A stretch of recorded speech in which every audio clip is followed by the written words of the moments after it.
उस एफआईआर के मजमून में लिखा है कि अब्बास अंसारी की पत्नी ने ये पुलिस को बताया कि मैं अपने पति को भगाने के लिए आई थी। इससे बड़ी ढोंगी कहानी हो क्या सकती है? ये किसी इंटेलिजेंस की रिपोर्ट नहीं है, ये तो उसके द्वारा। अच्छा, वो क्यों कहेगी कि हम अपने पति को भगाने के लिए आए थे? आपने कहीं इंटरव्यू में किसी उपन्यासकार का नाम लिया था कि उसकी स्क्रिप्ट? हमने कहा था गुलशन नंदा की कहानी फीकी पड़ जाएगी। ऐसी कहानी 2 पेज की 3 पेज की एफआईआर है, पढ़ो ना, बड़ी जबरदस्त है। दें, हाँ पढ़ लीजिए, पढ़ते रहिए और देखते रहिए कितना विरोधाभास है। 2 लाइन नीचे कहते हैं कि वो महिला सहयोग नहीं कर रही थी जांच में, बरामद मोबाइल फोन का पासवर्ड नहीं बता रही थी, उसमें जो कुछ था उसको डिलीट कर दी थी। कितना बिल्कुल सहयोग नहीं, असहयोग पे आमादा थी। और 2 लाइन के बाद लिखते हैं कि उस महिला ने खुद ही बताया कि हम इस जेल में अपने पति को भगाने और जितने अधिकारी उसकी जांच कर रहे हैं सबको कैसे खत्म किया जाए, सारे गवाहों को कैसे बर्बाद किया जाए। ये क्या है? ये तो साधारण सी हिंदी फिल्म में भी इतना मतलब चिरकुट कहानी अगर स्क्रिप्ट कर दी जाए तो शायद मैं समझता हूं कि दर्शक देखने भी नहीं जाएगा। वही है, पढ़ लीजिए और खुद अगर आपका दिल न कह दे कि एकदम झूठी कपोल कल्पित कहानी है। और कमाल हो गया, 2 दिन के बाद पुरस्कार क्या? चंबल घाटी से तहसीलदार सिंह डाकू पकड़ा गया। क्या पुरस्कार? क्यों नहीं पुरस्कार ईडी को बुला के देते हो कि अडानी ने देश को लूट के कंगाल कर दिया? हम तुमको पुरस्कार देते हैं कि तुम आंख बंद करके कान में रुई ठूस करके बैठे हो और तुमने कोई कार्रवाई अडानी पर नहीं की। जिसकी पोर्ट से, बंदरगाह से 30 कुंटल हीरोइन पकड़ी गई, दबा दी गई। इस सब के लिए पुरस्कार दीजिए। अभी तो जज साहब को एक पुरस्कार मिला है, रिटायर्ड जज साहब को।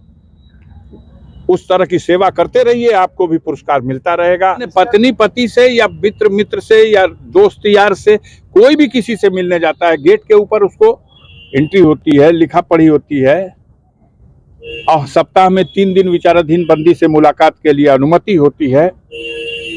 अब तो जेलों में पीसीओ लगे हुए हैं। किसी भी बंदी को अपने परिजनों से 5 दिन टेलीफोन से वार्ता करने की भी अनुमति होती है और 5 दिन वो वार्ता करता है। 1 मिनट में, एक बार में 5 मिनट तक की वार्ता करता है। ये सब सुविधाएं हैं, हर बंदी के लिए है। यहाँ तो बस इतना ही अंतर हुआ है कि वो अब्बास से मिलने गई और वो अब्बास की पत्नी थी। कितना जबरदस्त न्यूज बन गई। और दिखा ये दिया गया कि उसके पास से मोबाइल मिल गया। अब एक महिला के उंगली में रिंग नहीं होगी, कैसा आभूषण? क्या है? कोई अपराध है आभूषण पहनना, कंगन पहनना, अंगूठी पहनना? रियाल मिला, 12 ठो रियाल उसके पर्स में। वो भी पर्स जेल के अंदर नहीं था, जेल गेट के बाहर उसकी नौकरानी, उसके बच्चे को खिलाने वाली महिला, एक लड़की, वो बाहर बैठी है कुर्सी लगा करके। सांसद जी, आपके घर की भी पैमाइश हुई है? हमारे घर की पैमाइश तो हमारी पैमाइश करते करते थक गए। घर की पैमाइश, दुकान की पैमाइश, खेत की पैमाइश, खलिहान की पैमाइश, बाग बगीचे की पैमाइश होती रहेगी। जनता इनकी पैमाइश करेगी, इनकी सरकार की पैमाइश करेगी। 2024 में सफाया निश्चित है। कोई भी सभ्य समाज, कोई भी सभ्य व्यक्ति अगर विचारधारा से वो उनके जमात का भी हो तो वो इस तरह की घटिया हरकतों को कभी मान्यता नहीं दे रहा है कि परिवार की महिलाओं को। मेरी माँ तो मर चुकी है 2018 में 29 दिसंबर को, उनकी जांच हो रही है जो न किसी कानून में है न संविधान में है। यह तो हमारी नीचता की पराकाष्ठा है कि हम किस सीमा तक गिर गए और जनता इसका फैसला करेगी। अंतो गत्वा जनता ही जनार्दन भी है और वो सब देख रही है। कोई समझता है कि जनता बेवकूफ है। अच्छी सी खबर आपने बना दिया।